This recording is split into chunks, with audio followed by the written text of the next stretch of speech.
Hey everybody, welcome back to Imperial Props Studios. This is Mike. This is my next video installment of the next zombie project head that I'm working on. I got the face done up there from my last video post. It's pretty much completed other than some neck detail. Basically just a slip over mask with the wig there and everything. It's all one piece now, so just about ready to go on that one, ready to wear. This one here, I pretty much just started today.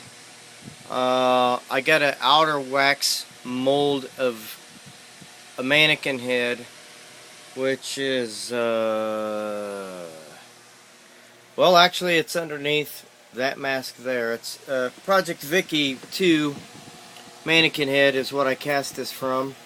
And if you can look inside, what I have here is a rubber head that I made, and that's what I've got it on right now to just display, so I can work on painting the details, getting all the dead look on it. The outer skin is molded a layer of Aero Marine Products latex mold making rubber, and the inside is what they call RD407 from a company called Monster Makers out of Toledo, Ohio. It's a little stiffer, harder compound of latex than the Aero Marine product. The Aero Marine product latex is more of a medical grade latex. Actually, it's used in surgery, the medical field, things like that, whereas the RD407 is specifically for making special effects props, that kind of thing, the kind of latex that requires great rigidity, so on and so on. As you can see, it has really a nice structure. The skull mold, or the skull mask that I pulled today, I molded it in here, and here's another one I got going. This is almost done, and if you can see a little puddle down there by the forehead, it will be done a couple days from now. I'm going to make darn sure it's good and dry before I pull it, because I want this to come out perfect. This is actually a 3-layer skull mask, so when I pull it, it's going to be twice the rigidity of this one here, so I can get some real good structure.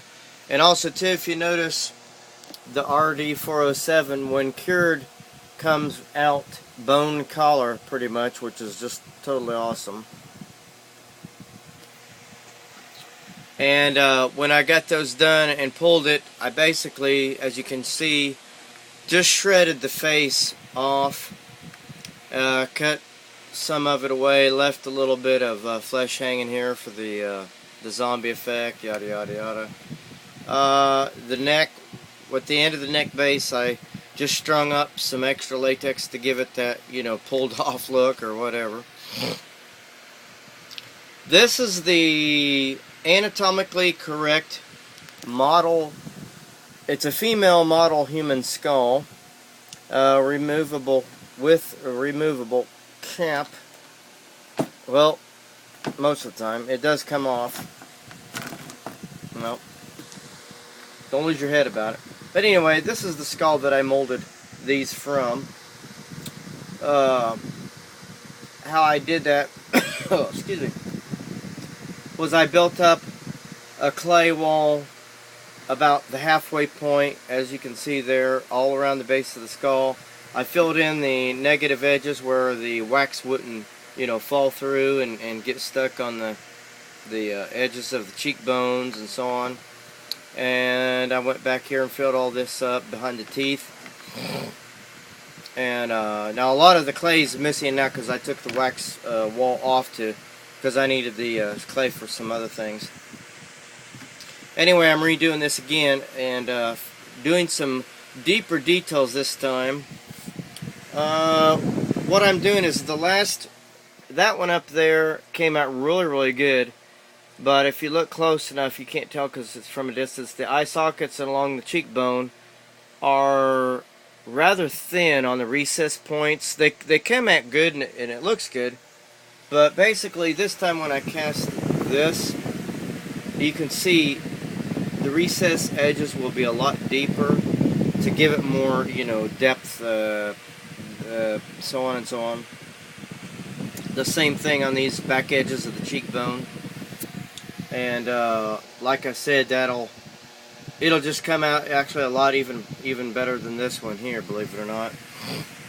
So this is the one I've been using to cast with, and believe it or not, I just use regular home style candle wax that you buy at the store, melted down. Actually, my girlfriend Deb gave me a bunch of candles to melt down, and so on and so on, and that's how I do that.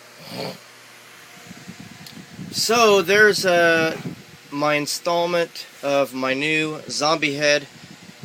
More than likely this is not going to be wearable. Maybe for a small child. I've already tried it on. It's actually quite tight.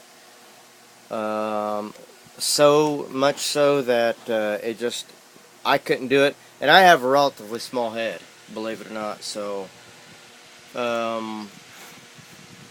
yeah, we'll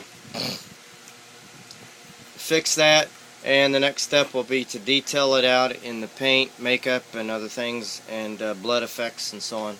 So, okay, and then that's the end of that one. And stay tuned for a update on my second version of my zombie head. Decapitated head. Thank you for watching.